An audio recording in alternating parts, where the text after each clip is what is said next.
SRS Points Nepal. सपना त सबैले देख्छन्, कुनैले करोडपति हुन्छु भन्छन् त कुनैले सुपरस्टार। तर तरिका त हेर, दिनभर टिकटक, बेलुका ज्योतिष। भविष्यमा घर देखिन्छ तर बैंक ब्यालेन्स चाहिँ 34 रुपैयाँ मात्रै। यो हो हाम्रो युगको सपना, जसमा हार्डवर्क भन्दा बढी भरोसा छ भाग्यमा। के तपाईहरु हाँस्ने हो भने आउनुस्, हामी हँसाउँछौँ। यसको नाम हो भाइरस। साह्रै गफाडी छ, सपना धेरै देख्छ तर कहिले पूरा नहुने। यो चाहिँ हो सेरे, माया लाग्दो छ मोरो, जे कुरामा पनि हार खाएको खाइ मात्र गर्छ।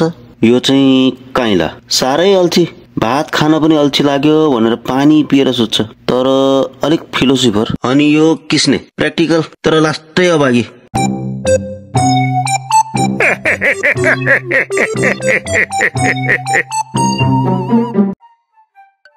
हेर केटा हो, म सोच्दैछु अब हामीले सहर बस्नुपर्छ, लाइफ सेट गर्नुपर्छ। अबको 5 वर्ष पछाडि मलाई पनि सबैले रिच बा, सुगर ड्याडी भनेर चिन्ने छन्। यो कुरा त मैले 2075 सालमै गरेको, अहिले 2082 साल चलिरहेछ। अझै पनि यही पुलमा बसेर यो 3 जना बोकाहरूको अनुहार हेर्नु परेछ। म त पुरानो प्रेममा रोकिए यार। उसले फ्युचर बनाऊ भन्दै थियो, म भने पासै हट्यो।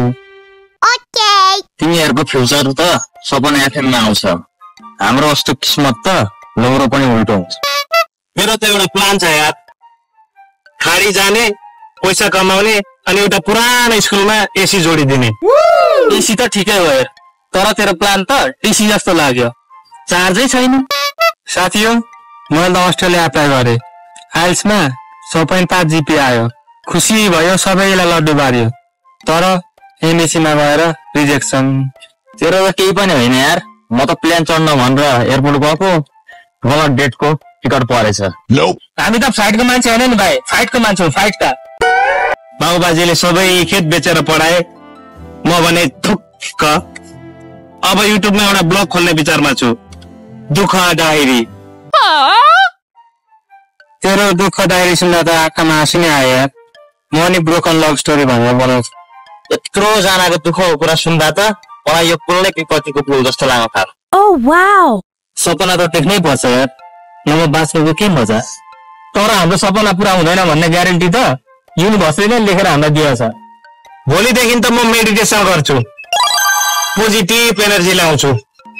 मैले तँलाई बिहान 12 बजीसम्म सुतेको देख्छु, तर सुतेर सपना पुरा हुन्छ भन्ने सोच चाहिँ तेरो दिमागबाट हटा केटा। हाम्रो भविष्य त यस्तो छ केटा हो, जहाँ प्लान बनाउँदा भगवान पनि हाँस्नुहुन्छ। भगवानले त होइन, हाम्रो सपना पुरा सुनेर म चिया पसलेर त अहिले त पाकेर छोडिछ।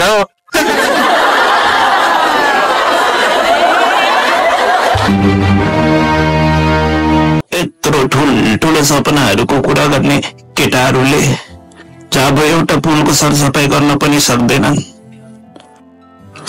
कस्तो दुम्ती गनाको। के तपाईको पनि सपना पूरा नभएको हो? यदि हो भने हाम्रो टिममा स्वागत छ। SRS पाइन्स नेपाल हेर्न नबिर्सिनु होला। लाइक, शेयर, सब्स्क्राइब गरी नजिकैको बेल आइकनलाई पनि टुङ्ग बजाइदिनु होला। धन्यवाद।